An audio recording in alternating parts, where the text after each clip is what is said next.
अलवर से खबर सामने आ रही है। शहर के मिनी सचिवालय के गेट पर किसान यूनियन के कई संगठनों ने मिलकर धरना प्रदर्शन किया। 5 सूत्रीय मांगों को लेकर जिला कलेक्टर को ज्ञापन सौंपा। भारतीय किसान यूनियन चढ़ूनी के जिला अध्यक्ष वीरेंद्र मोर ने बताया कि हमारी 5 मुख्य मांगे हैं, जिनमें सर्दी में फरवरी माह तक किसानों को दिन में बिजली उपलब्ध कराने, किसान भवन को EPFO कार्यालय तुरंत प्रभाव से किसानों के लिए खोला जाए, विद्युत विभाग में निजीकरण बंद किया जाए, ओलावृष्टि से हुए नुकसान की गिरदावरी का उचित मुआवजा दिया जाए, ERCP प्रोजेक्ट से कृषि को पहले चरण में जोड़ा जाए। आज 5 सूत्रीय मांगे थी, जिसमें एक तो थी कि जो किसानों को दिन में बिजली दी जाए, खास करके सर्दी के मौसम में फरवरी तक है जो रात को बिजली ना देकर दिन में बिजली दी जाए। दूसरा ये था जो अभी हाल ही में ओलावृष्टि हुई है, उस ओलावृष्टि का मुआवजा, क्योंकि कई ऐसे गांव हैं जहां पर 70 से 100% का नुकसान है, लेकिन अधिकारी उसको 20-30% ही दिखा रहे हैं। एक तो ये है कि उनका मुआवजा दोबारा उनकी जायजा लेकर जितना नुकसान है उतना उचित मुआवजा किसानों को दिया जाए। तीसरी मांग ये थी जो बिजली विभाग का निजीकरण किया जा रहा है, वो निजीकरण ना किया जाए। उस निजीकरण से जो किसान को सब्सिडी मिलती है, जो किसान को फ़ायदा मिलता है, वो निजी कंपनियां नहीं देंगी। चौथा इसमें मांग ये थी कि जो किसान भवन है जो इन्होंने एक कंपनी को दे रखा है, बल्कि वो किसानों के लिए है।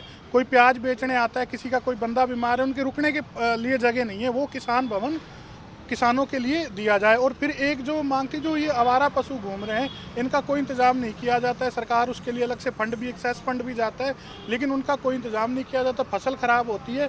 तो इस तरह की कुछ मांगे थी, जिसके लिए और इसके लिए पहले भी हम अवगत करा चुके हैं प्रशासन को, लेकिन कोई मांग नहीं हुई है। और एक जो सबसे बड़ी मांग जो लगभग 2017 से आंदोलन चल रहा है, ERCP में कृषि के लिए पानी, सरकार क्या चाहती है, पेयजल के लिए दे रही है और उसके बाद दे रही है DMIC इंडस्ट्री के लिए। हम ये चाहते हैं पेयजल के साथ पहले चरण में ही कृषि के लिए पानी दिया जाए, ताकि किसान को पानी मिल सके।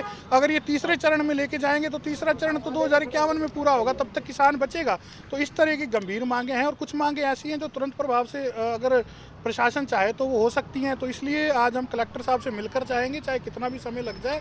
और कुछ मांगे हैं हमारी जिसका हमने अल्टीमेटम है कि 1 हफ्ते के अंदर पूरी हो, अदरवाइज फिर किसान सड़क पे आएगा। और कुछ जो लंबी मांगे चल रही हैं उसके लिए है कि प्रशासन सरकार से वार्तालाप हो और किसान को पहले चरण में पानी मिले। कौन सी किसान यूनियन से? भारतीय किसान यूनियन चढ़ूनी और भी हमारे लोक शक्ति से हैं और मेवाती किसान मोर्चा से हैं। 3-4 संगठनों का समर्थन है हमको। क्या नाम है? वीरेंद्र मोर, भारतीय किसान यूनियन चढ़ूनी। देखिए, जो समस्याएं वो हमारे साथियों ने आपको सारी बता दी है। मैं सिर्फ एक चीज़ की बात करूंगा, ERCP को इन्होंने हमारा नहर परियोजना से बदल करके उसका नाम ही बदल दिया, उसमें से नहर योजना ही खत्म कर दी। किसानों का जो भी मांगे थी उसका खत्म कर दिया पूरी तरह से, और पानी उसका कम कर दिया है। आज तक जो भी मध्य प्रदेश का, राजस्थान का MOU साइन हुआ पिछले साल, वो MOU अभी तक ना तो विधानसभा के पटल पर रखा गया है, न उसको सार्वजनिक किया गया है, न जनता में बताया गया है। मोदी जी आए, नौनेरा का उद्घाटन कर गए, अभी आएंगे ईसरदा का होगा, उसका उद्घाटन कर जाएंगे।